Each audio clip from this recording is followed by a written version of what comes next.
Thank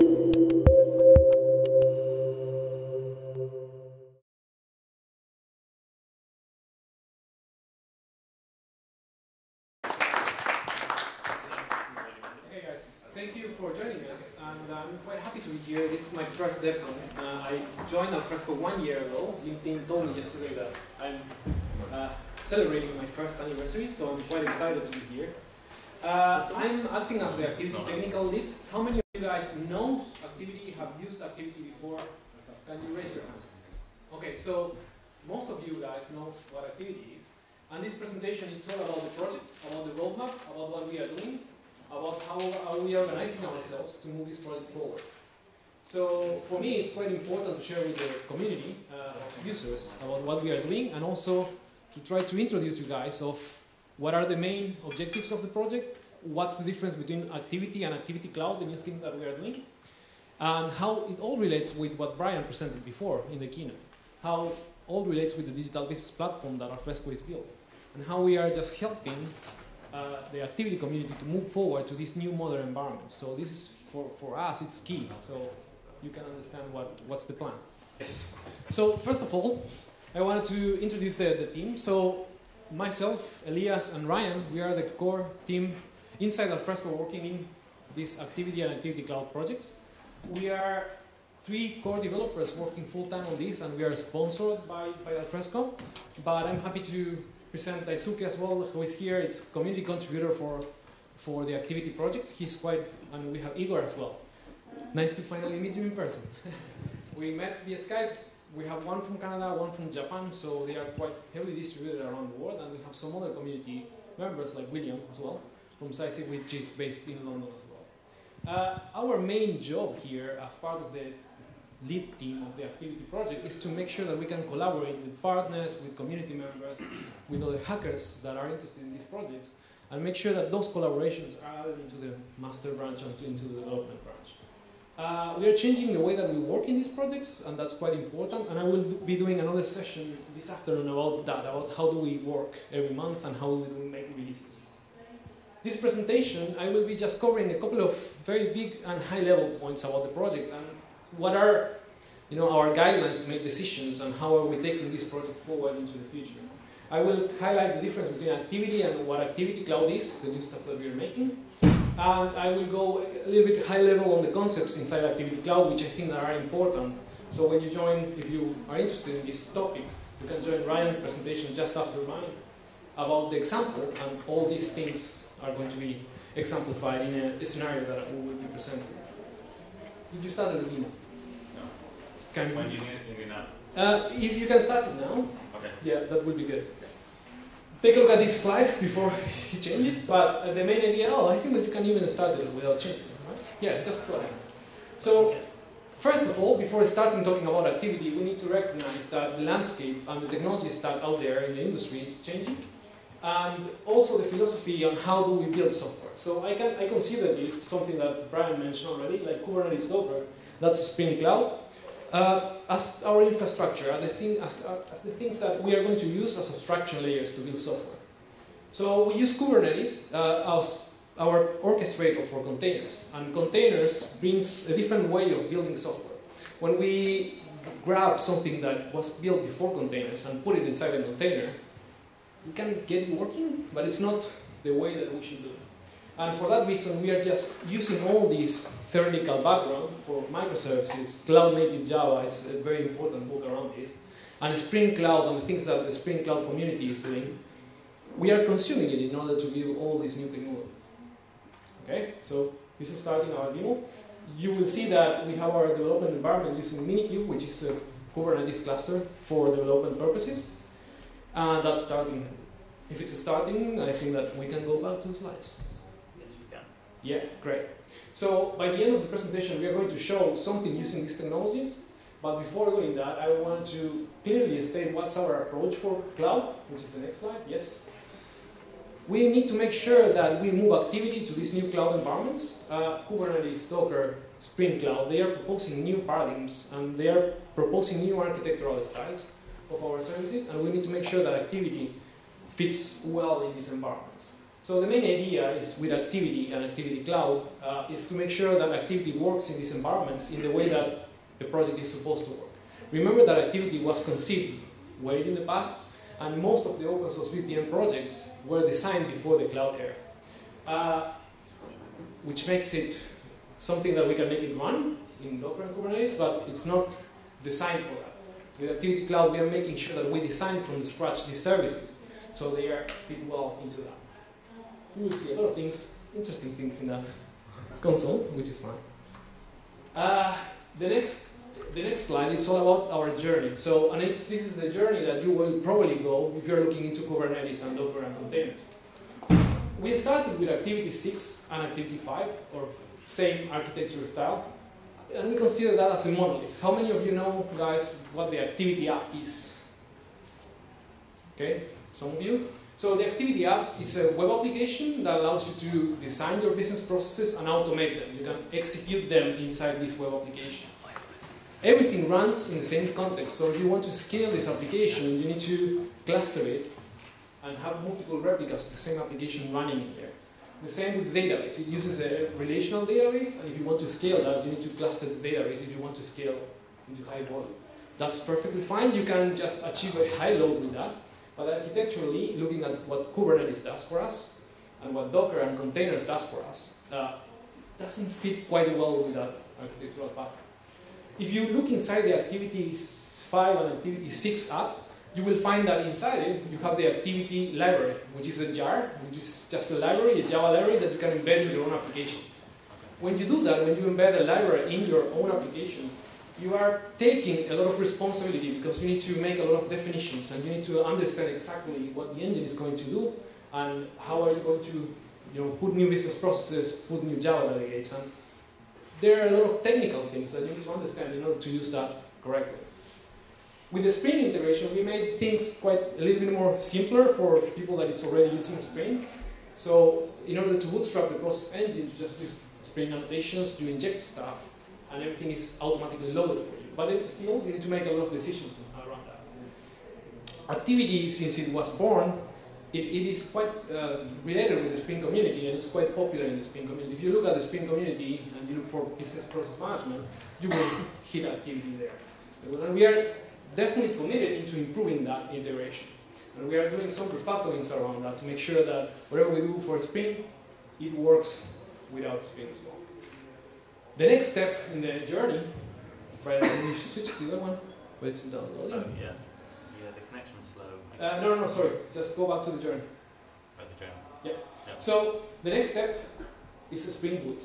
How many of you guys know about the Spring Boot?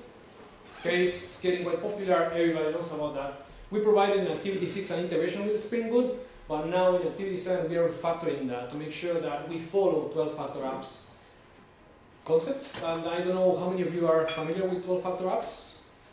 Hans? Okay, not so many. 12-factor apps, it's a definition defined by Heroku already 5 years ago about how to build cloud-native software, about how our services should look like, how they should behave in order to run in these highly scalable and distributed environments.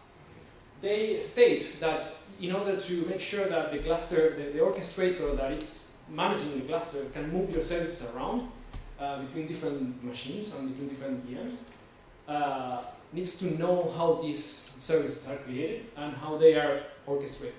So for following that, we are using Spring Boot, and Spring Boot was conceived following these 12-factor apps, but our previous integration wasn't taking that into account. So we are making sure that our new integration is using as much as we can of Spring Boot, and we are making sure that our services are fitting into these 12-factor apps recommendations. If we go back to the slides, please. No, the previous one. Come on. Oh, the previous one. Yeah, no, the other one. Journey, please. Journey. Yeah. Okay. The next step is Spring Cloud. How many of you guys know about Spring Cloud? Because Spring Cloud builds on top of Spring Boot, and it adds a lot of other cloud-native capabilities. This is a project that you should definitely be looking at. If you're using Spring Boot already, that's the first step. But the next step is Spring Cloud, and this is where Activiti Cloud was born. By using Spring Cloud, we use it as a set of abstraction layers, because that's all it is. But it's a set of abstraction layers that it's taking into account containers, for example, and that's really important. So how do you do messaging between services? How do you do how do you handle the streams of data? How do you manage configurations in a distributed environment? All those things are defined here in the Spring Cloud, and we are collaborating with the Spring Cloud community in order to make sure that all those abstractions are right. And if there is something that is not there, we just can contribute with that. And again, this is highly related with Docker. As soon as you start using these kind of technologies and these kind of abstraction layers, using containers becomes much more easy. What we are doing here is we are just not taking the monolith and putting it inside the Docker container. We are just going to a set of transformations, and we are going to create a set of services that fits that approach. And because of that, we are now enabled to run in Kubernetes, and that's what Brian is showing. It's an example running in Kubernetes. And we have chosen Kubernetes because, again, as Brian mentioned in the keynote, it's the industry, what the industry is choosing, right? I've started looking at Kubernetes 3 years ago, and at that point, the cloud and all these technologies were not there yet. So it was kind of like 15? Okay. At that stage, Kubernetes was one of the other things that you can choose. But nowadays, it's kind of like the factor of what the industry is looking at. So if you are looking into Kubernetes, we want to make sure that we are ready for when you are ready. Right? Remember that Activiti needs to run alongside of all your services, and you should be able to integrate these services with Activiti. So we want to make sure that Activiti looks like a real cloud-native solution. And again, because we chose Kubernetes, then you can just choose any of the other providers, any of the big providers like Google and OpenShift and, and Pivotal services that are already providing Kubernetes support. Important from this point of view, again, as Brian mentioned, this is our reference deployment, but you can choose at any of these stages how to use Activiti. Right? So you can go and say, okay, I want to use Activiti without the Spring. You can use it with the Spring. You can use the Spring Boot integration. You can use the Spring, the Activiti Cloud and Spring Cloud integration. You can use it with Docker, or you can start Spring Boot apps, and you can use it in Kubernetes if you want to do that. Of course, Docker, you can use it, you can start it with Docker Compose, and we have all the Docker Compose files in there, but that's for development purposes only. If you want to use it in production, just using Docker, it's not enough. So that's why we definitely introduce it and target Kubernetes in there. Most of the other open source projects, they do not do that. They said, okay, we are generic enough to run in Kubernetes, but they do not target Kubernetes as a reference implementation. And we believe that we need to suffer all the pain that all the implementers are going to suffer. So because of that, we created this scenario at the end that is not just a demo for this conference. It's something that we want to put there and to have it live all the time. To make sure that we can do updates in the same way that implementers are going to do. Next slide. Great, thank you. For that reason, we are separating now what the Activiti project is and what the Activiti Cloud projects are, because we have tons of different projects here in the Activiti Cloud. If you look at our GitHub repository and organization, you will find out that now we have around like 40 different repositories, which is a good indication of progress. In Activiti, we are now talking about process runtimes instead of process engines. Process engines were created again back in the 90s. They were defined using this idea of a centralized process server where you just deploy processes and you do all the processing in a single place. You can cluster that, but it's not so intuitive. And we are just trying to decentralize that a little bit, talking about process runtime. The main idea of a process runtime is something that can just execute BPM processes. We are providing a couple of alternatives, and we are experimenting with new ideas around that, and you will see that in our roadmap later on. Again, if you choose to use the Activiti process runtime, you are going to just embed that in your application, again having a lot of responsibilities on the architecture of your application, on your memory consumption of your application. And it's at this level you can also use the Spring integration, which doesn't give you more than auto wiring things. Activiti Cloud, on the other hand, is much more cloud native, and we are just planning to add a lot of services around business process management, decision management, case management, and some other things that we can create now in complete isolation. They don't need to be all built in just one big single thing. And at this level, we are creating Spring Boot apps and starters, meaning that if you have an app that you want to embed some functionality that we are providing inside Activiti, you can just do that. This is aligned with Spring Cloud again. We are aligning with the latest snapshots of Spring Cloud, so we have been testing Spring Cloud for the last 6 months, and as soon as they release a final version, we will just release our stuff on top of that. All of the services here are designed with containers and orchestrator like Kubernetes and Docker in mind, And that's an important feature from our perspective. Yes, sir. Inside Activiti Cloud, we introduce three main concepts that are quite common in the VPN industry, but they have a different angle, right? So we have runtime bundles. Runtime bundles, in a way, is these concepts that if you are using Activiti, you might be doing already, which is exposing the process engine as a service. But there are a couple of changes in there. Inside the runtime bundle, we will have process runtimes, decision runtimes, and in the future, we are thinking about having predictive models as well. Process runtimes and runtime bundle itself, it's a little bit different from what we are used as consumers of process engines, in the sense that the runtime bundle is an immutable process engine. As soon as you create a new runtime bundle, the runtime bundle will be versioned, meaning that whatever it's in there, it's fixed. You cannot change it unless you update your container, which is something that if you are working with orchestrator and containers, it's something that you are going to do anyway for your other containers and services. So we are trying to reuse all these practices that have been defined for containers into the process area, instead of building our own ways of updating things. We have connectors interacting with other systems. That's quite a common thing for VPN systems. You want to integrate your systems with other systems. And the main idea with connectors is, again, this is not inside the runtime bundle, it's outside. So connectors now doesn't need to be built inside runtime bundles. If we have an immutable runtime bundle where you can just not update stuff, you cannot add classes that might break on runtime, we have a separate abstraction layer for doing that, and Ryan is going to show some of those. And then we have some add-ons that, you know, this list will grow, but we have created the basic set of them. And we have something that's called query, something that is called audit, and something that is called notification. Again, these modules are going to run outside of the runtime bundle, outside of the process execution, and it will allow us to consume information from multiple instances of these containers. We have Igor, he's presenting about notification, like a POC. Yeah, a POC about that, and I'm quite happy to, to be here to look at that talk, because we are going to include that into our main set of add-ons. And it's going to be a key part of the infrastructure, because PPM systems in general, if you take a look at the open source space, there are no notification systems, and that's something that bothers me a lot, because you're pushed to build this in your own domains, and that takes a lot of time, it takes a lot of investment. Nowadays, having tools like GraphQL makes that easier, to be honest. And if we can help you with that, we'll do it. Next one. So if you take a look at our building blocks, this is how an Activiti Cloud application would look like. If you look at the Activiti 6 app, you were able to create Activiti applications, but this is completely different, right? So Activiti Cloud applications are they run in complete isolation, meaning that you can bootstrap an application in a completely different PM and a completely different cluster each time, meaning that you can scale applications separately. And applications are composed by different runtime bundles. Again, you will have process runtimes and decision runtimes and a set of fixed definitions. And you will be able to upgrade the definitions by creating a new instance of the container, meaning that you can reuse Kubernetes and containers in order to migrate data from one container to the next one, to the other one, to the next version. Or you can just run two versions in parallel at the same time. You can create multiple replicas of this if you want to load balance stuff as well.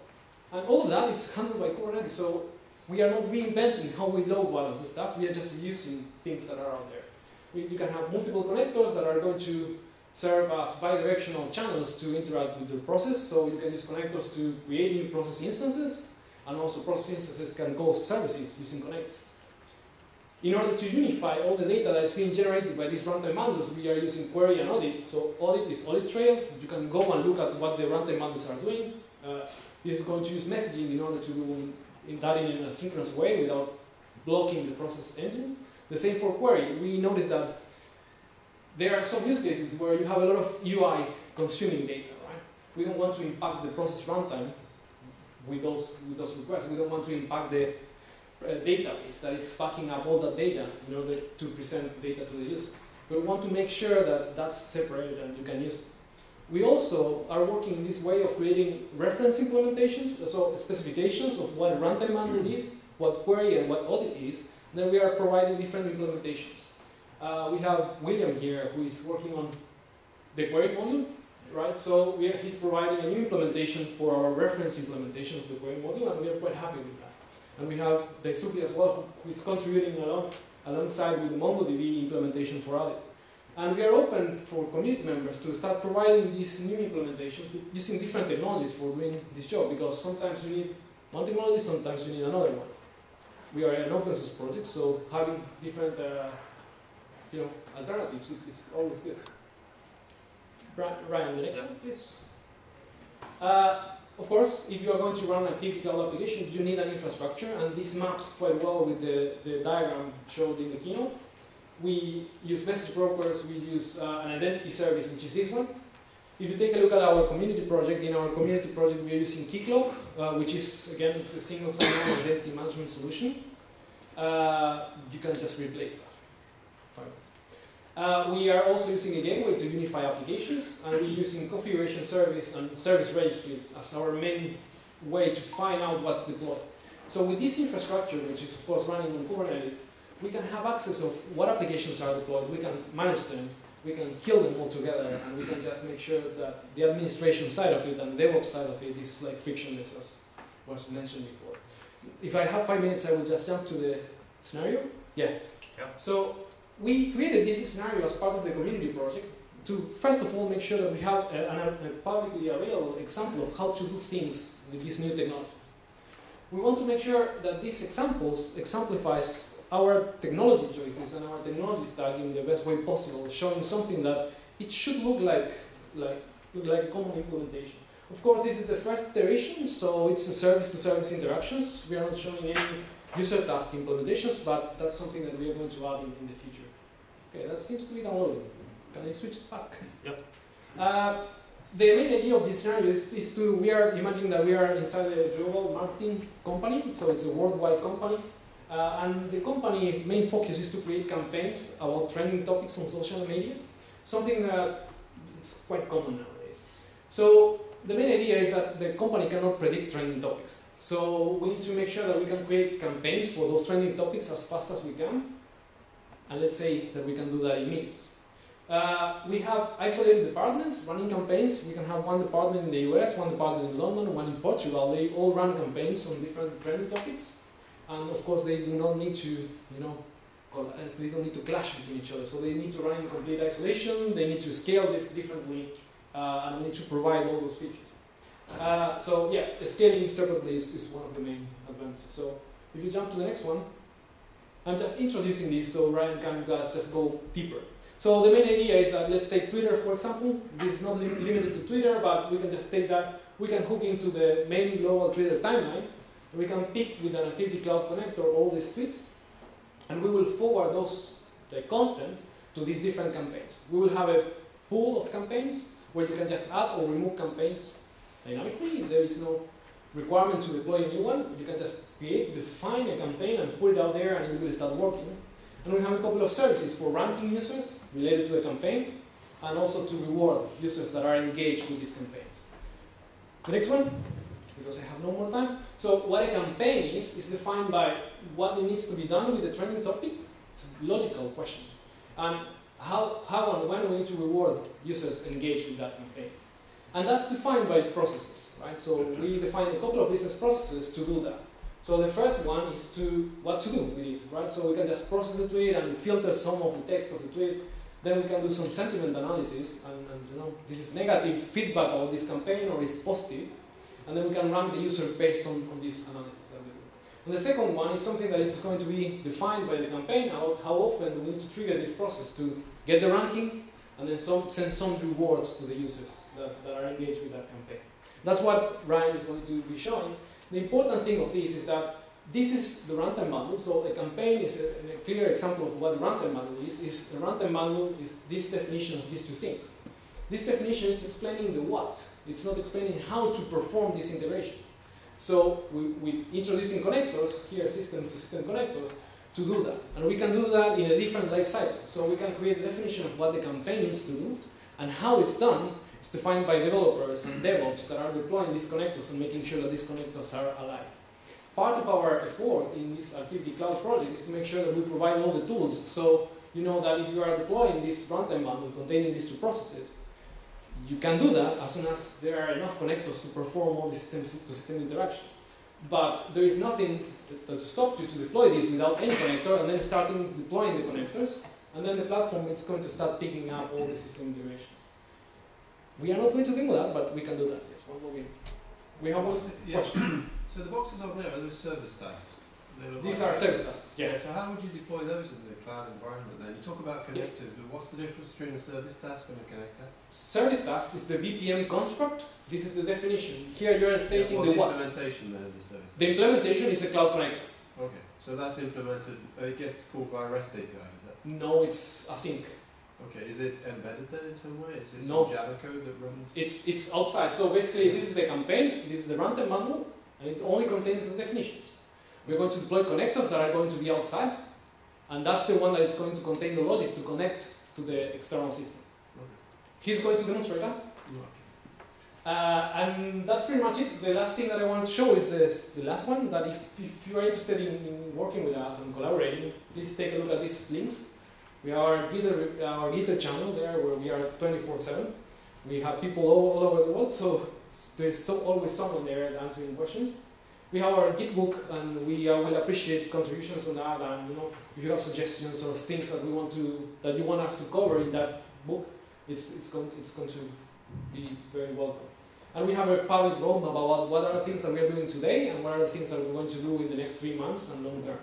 So please take a look at that. Feel free to get in touch. We are going to be here the 2 days, so get in touch and we can collaborate for sure. That's pretty much me, and if you have questions, feel free to ask them now or later, we can see. If you stay for the next talk, is Brian showing the example, running in Kubernetes. I haven't had the time to show the Kubernetes dashboard, but yeah, that's what he's going to present now. Please also be aware that Daisuke and Igor is going to do some presentations about cloud and some other implementations with Activiti, and yeah, we will appreciate that. And we have also William as well, I think. Or Mark, yeah. Great. Okay, thank you very much, guys. And again, I know that it's a short presentation, but please feel free to ask questions about whatever. Yeah. Give it up to Mauricio.